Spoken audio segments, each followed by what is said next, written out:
இந்த பேரூர் ஆதீன மடத்திற்கும் எனக்கும் கடந்த காலங்களில் நிறைய தொடர்பு இருந்தது. சமீப காலங்களில் இந்த தொடர்பு துண்டிக்கப்பட்டு இருந்தது. இங்கு நடைபெற்ற சித்தர்கள் ஆய்வு என்ற அடிப்படையில் 20 ஆண்டுகளுக்கு முன்னால் அதில் சித்தர் ஆய்வு மாலை என்ற ஒரு நூல் வெளியிடப்பட்டது. 2 தொகுதிகள். அதில் ஒரு தொகுதியில் என்னுடைய கட்டுரை இடம்பெற்றிருக்கிறது. அதே போல யோகா ஆசிரியர் இங்கு யோகாவினுடைய பயிற்சி முடிந்து அவர்களுக்கு சான்றிதழ் வழங்குவதற்காக விழா இங்கு ஏற்பாடு செய்திருந்தார்கள். அந்த விழாவில் மேடையில் எனது மகள் யோகாசனங்களை செய்து காட்டி அங்கு விளக்குரை வழங்கப்பட்டது. அப்படி எண்ணற்ற நிகழ்வுகளில் நான் இந்த மடத்தோடு வந்து கலந்திருக்கிறேன். நான் பழனியில் இருக்கின்ற காரணத்தினால் கூடுதலாக இந்த மடத்தில் வந்து நிகழ்ச்சிகளில் கலந்து கொள்வதற்கு எனக்கு கடந்த காலங்களில் வாய்ப்பு கிடைக்காமல் போய்விட்டது. இருந்தாலும் நாம் தமிழை பற்றியும் தமிழர்களை பற்றியும் சிந்திக்கக்கூடிய நேரத்தில் நமது தமிழ் மருத்துவம், சித்த மருத்துவம் இன்றைக்கு கேள்விக்குறியாக இருக்கிறது. எனக்கு முன்னால் பேசிய ஐயா அவர்கள் சொல்வதை போல அனைத்து நூல்களும் சமஸ்கிருதமாக்கப்பட்டு இன்றைக்கு தமிழ் சித்தர்களின் வரலாறுகள் கொஞ்சம் கொஞ்சமாக மறைக்கப்பட்டு வருகிறது.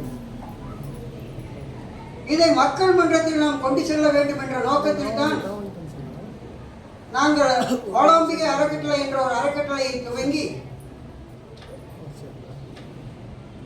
ஒவ்வொரு வருடமும் பாத யாத்திரையாக வரக்கூடிய பக்தர்களுக்கு 3 நாட்களுக்கு இலவசமாக அனைத்து நோய்களுக்கும், பாத யாத்திரையாக வரக்கூடிய நேரத்தில் ஏற்படுகின்ற அனைத்து நோய்களுக்கும் நாங்கள் இலவசமாக மருத்துவம் என்பதை கடந்த 35 ஆண்டு காலமாக செய்து கொண்டிருக்கிறோம். அது மட்டுமல்லாமல் ஏதோ நாம மட்டும் செஞ்சிட்டு இருந்தா பத்தாது, அங்கங்க இந்த மருத்துவத்தை மக்களுக்கு போதிக்க வேண்டும் என்று சொல்லி பழனியாண்டவர் பாலிடெக்னிக் கல்லூரியின் மூலமாக மூலிகை பயிற்சி என்ற ஒரு பயிற்சியில் 3 மாத பயிற்சியாக கிட்டத்தட்ட ஒரு 6 ஆண்டு காலம் ஒவ்வொரு 3 மாதத்திற்கு ஒரு முறையும் 30-40 மாணவர்களையும் தேர்வு செய்து அவர்களுக்கு பயிற்சி கொடுத்து நம்மை வீட்டை சுற்றிலும் இருக்கக்கூடிய மூலிகைகளை எவ்வாறு பயன்படுத்துவது, அது எப்படி மருத்துவ குணம் கொண்டது என்ற விளக்கங்களை சொல்லி அதை எப்படி மருந்தாக்குவது, எப்படி உணவாக்குவது, அதன் மூலமாக நோய்களை எப்படி போக்குவது என்கின்ற விஷயங்களை அவர்களுக்கு கற்றுக் கொடுத்து கிட்டத்தட்ட பழனி பகுதியில் 1000க்கும் மேற்பட்ட மாணவர்களை நாங்கள் உருவாக்கியிருக்கிறோம். இதோடு மட்டுமல்லாமல்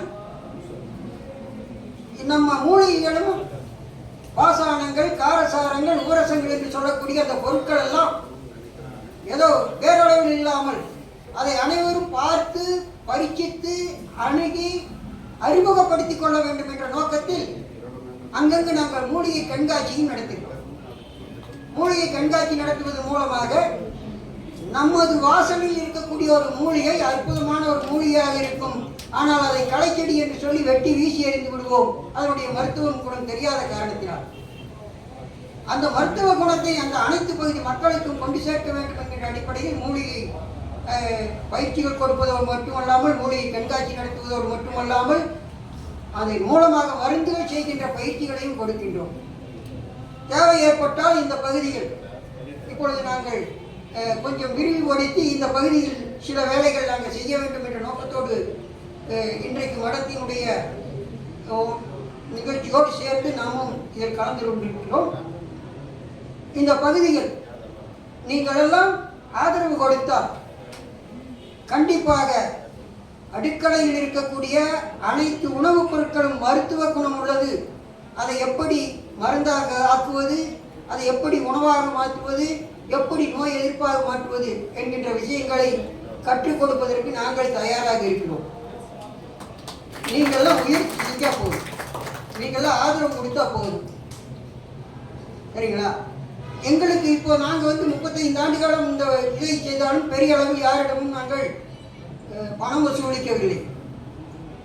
எல்லாம் எங்களை சேர்ந்தவங்களையே நாங்கள் தான் நண்பர்களாக போட்டுக்கிட்டு தான் 35 ஆண்டுகளை நிறைவு செஞ்சிருக்கோம். ஆனால் எண்ணங்கள் நிறைவாக இருந்தாலும் சேவை செய்ய வேண்டும் என்ற எண்ணம் இருந்தாலும் இன்றைக்கு பொருளாதாரம் என்பது மிகவும் முக்கியமான ஒரு பகுதியாக இருக்கிறது. அந்த பொருளாதார எங்களுக்கு கிடைத்தால் இன்னும் இந்த செயல்களை விரிவுபடுத்தி அனைத்து பகுதிகளுக்கும் கொண்டு செல்ல வேண்டும்.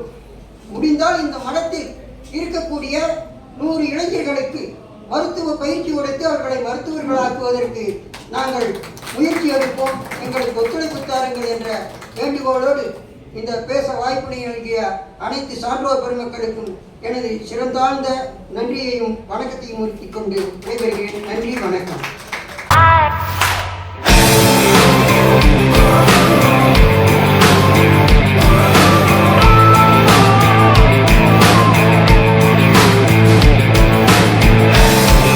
Welcome to Ammu Furniture, offering all kinds of wooden, steel and plastic furniture since 1983.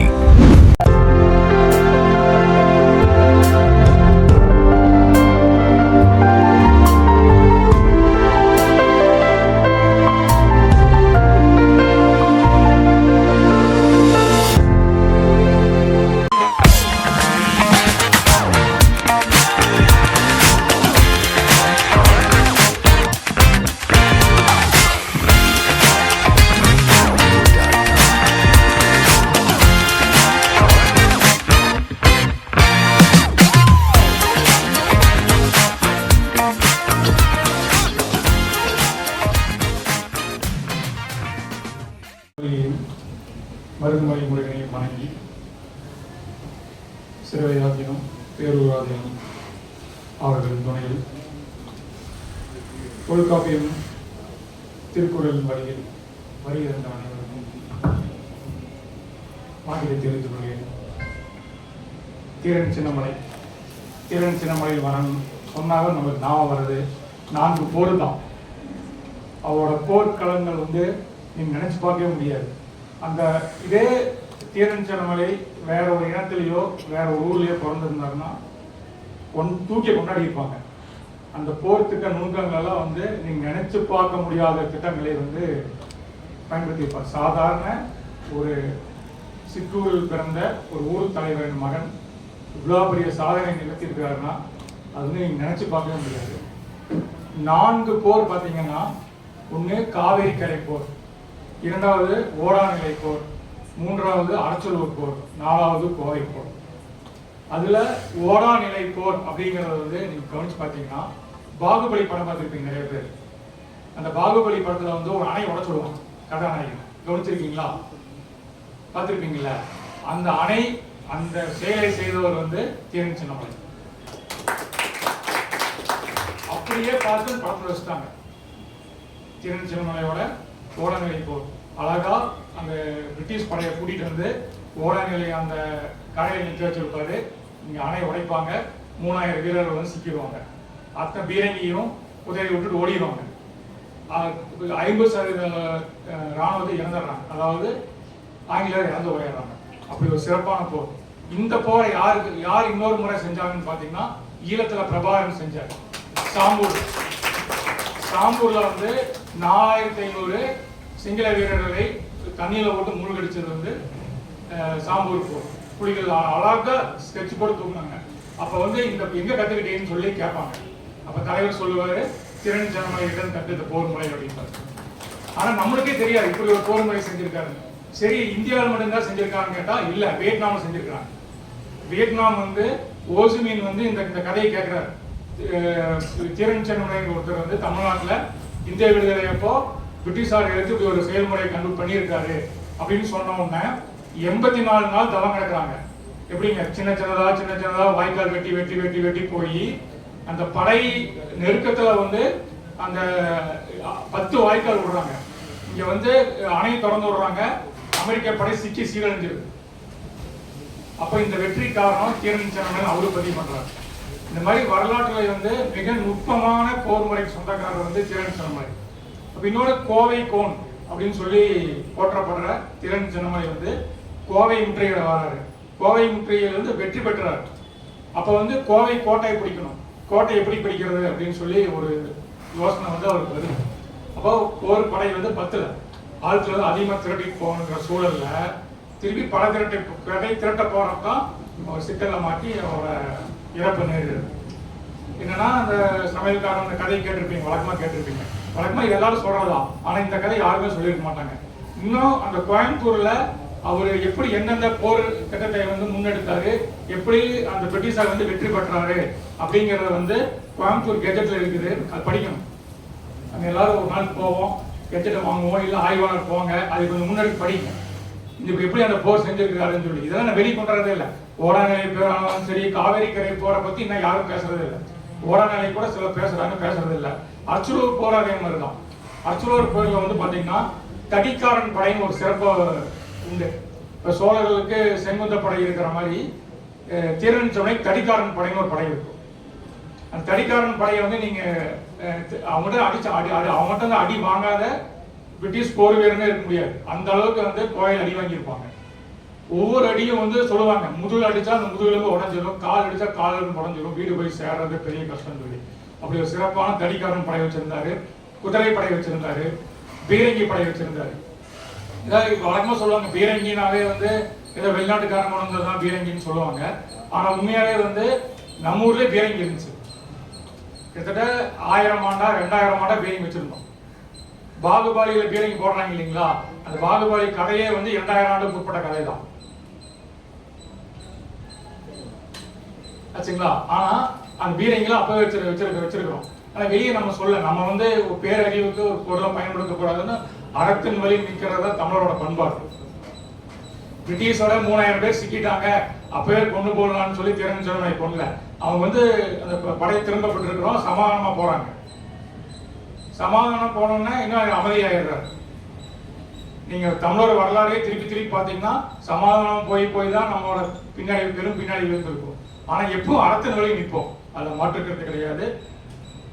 இந்த இப்படி ஒரு விழாவை வந்து முன்னெடுத்த நம்ம சிவபாலனுக்கு வந்து நன்றியும் வாழ்த்தையும் சொல்லிடலாம். உண்மையாவே பரவாயில்ல.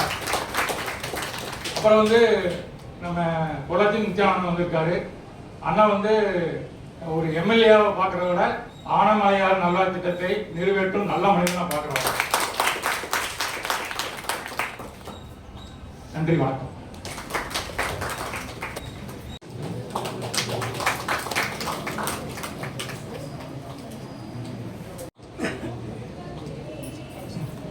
தொடர்ந்து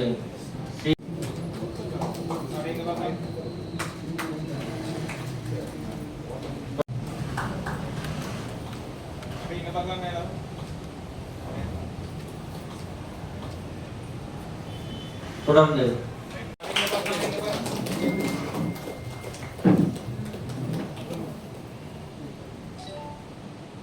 தொடர்ந்து சிவபாலன் ஐயா அவர்கள். அடுத்ததாக 2ஆம் பரிசினை பெறுவதற்காக இளம் இலக்கியவியல் 2ஆம் ஆண்டு மாணவி. அடுத்ததாக 1ஆம் பரிசினை முதுகலை